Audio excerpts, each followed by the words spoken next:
Our first talk will be by Poemen from Hong Kong, I believe. And he'll be talking on the flipped classroom for ophthalmology teaching, a randomized trial. Well, thank you very much. It's a pleasure to be here today. So I'm going to talk about this flipped classroom for ophthalmology teaching. It was actually run as a randomized controlled trial, mainly for medical students. So these are my financial disclosure, not related to this talk, really. Now, the outlines are the follows. The challenges that teaching of non-core specialty in medical school. I'm sure some of you probably know that medical students, unless they really want to go for ophthalmology, they might not be very interested. Even for those who want to go for ophthalmology, they probably want to get a good grade in somewhere else and get into the specialty. Now, also, I will show you some of the results of our randomized trial about flipped classroom case-based learning, what we call an FCCL model, versus a traditional lecture-based module for ophthalmology education, and also other developments in education in our department.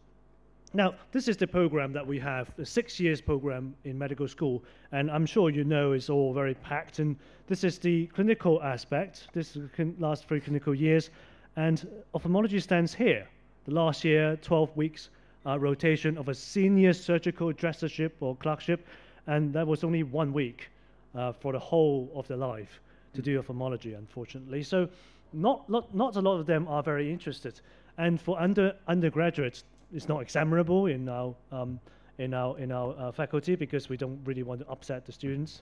There's an opportunity cost for them to learn ophthalmology because they come in for 1 week and then they have to forget about everything, try to get engaged, get used to it. And by the time at the end of the rotation, they sort of get what ophthalmology is about, but it's about the end of the whole rotation. So it's also very difficult for them to forget about everything and then come back again.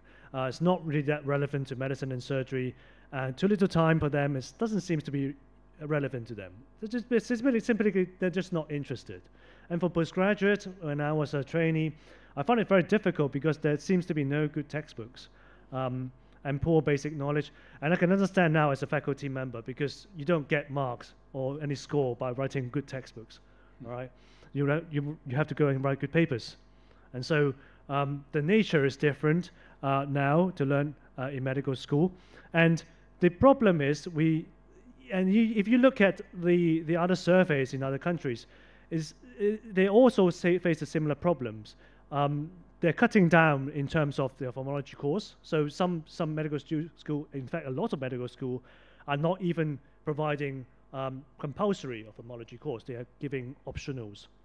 And I remember one of the tutor I encountered when I was in medical school, even back in my days, and said, look, in my school, we can either choose doing ENT and ophthalmology for 2 weeks, and I end up in going to a ski course for 2 weeks without going to school. So, that's how bad it is. But it is relevant because about 2 to 6% of the primary emergency medical attendants were actually eye-related, and so this is worrying.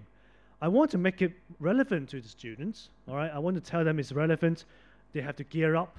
All right, I wish to give them knowledge that is going to be useful, their future knowledge, for their future practice, and also reinforce them to learn other specialties. So I hope that the materials I can provide them in ophthalmology would actually help them in, say, in medicine and surgery, which is related to the exam, and hopefully that would make them feel more interested.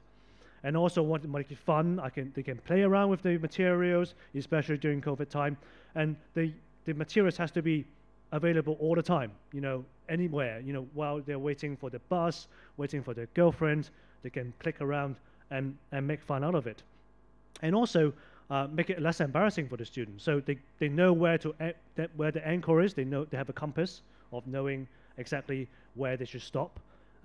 And I want them to be expressive during class, but they need something in their mind. They can't just really express themselves in a vacuum, right? So this is how the flipped classroom came about. So for some of you who might not be totally aware of what flipped classroom is, I've just briefly to introduce. It is a type of blended learning where students are introduced to the content at home and practicing in the classroom. And so everything is reversed. Say, for example, when you go back to the secondary school time, you remember the teacher was teaching you all the algebra, which is quite tough in the class. And after spending majority of time learning how to do the algebra, you do a few formula, and then you forget about it, and you go back home and don't know what to do, and you have to phone other people up and ask what to do with this question. And so we want to flip that around. They do the homework in the class, and they learned with the videos outside the class. And I was brought up in a system of problem-based learning, but for ophthalmology, 1 week, that would be impractical. We want them to know where to go. So case-based learning, probably more appropriate. So this is the sort of format of our course. We have the flipped classroom videos, we have some gamified learning, which I'm going to show you later on, and then they come back to the class, and I challenge them with cases. So I want the flipped classroom material to be fun, easy accessible, repetitive, and also mindset engaging before they come to a 1 week limited rotation. And in the class, I want things to be repetitive again. They can use the knowledge that they saw outside the classroom and deliver a thinking process for them. So this is our randomized trial. We have students.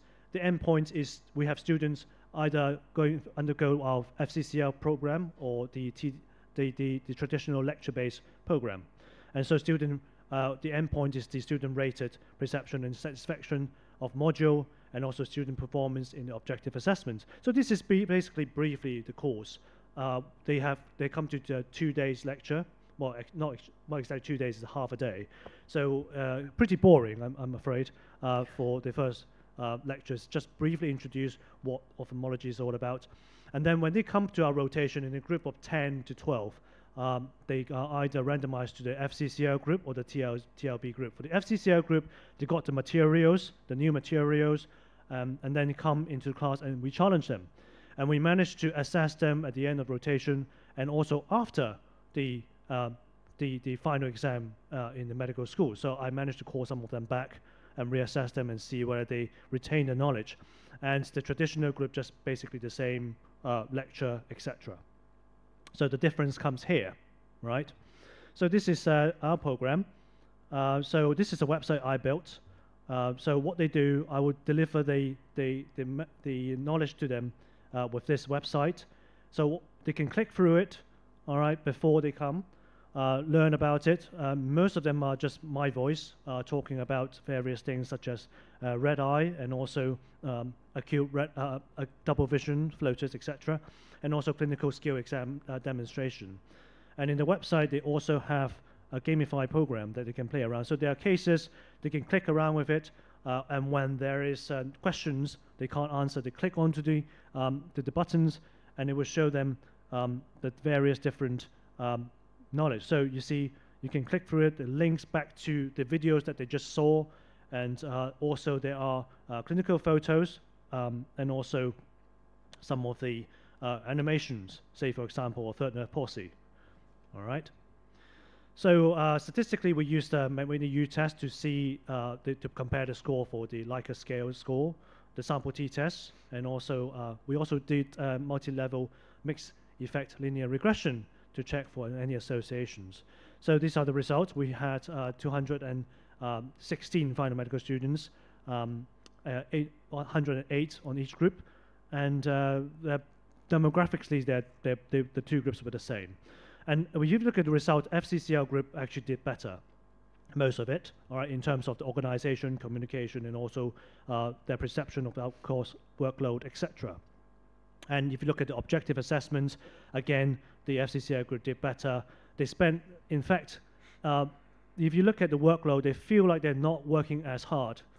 They feel okay with the workload. But if you look at the time spent, they actually spend more time compared to the traditional lecture-based group. So, they feel better, even they spend more time on the course.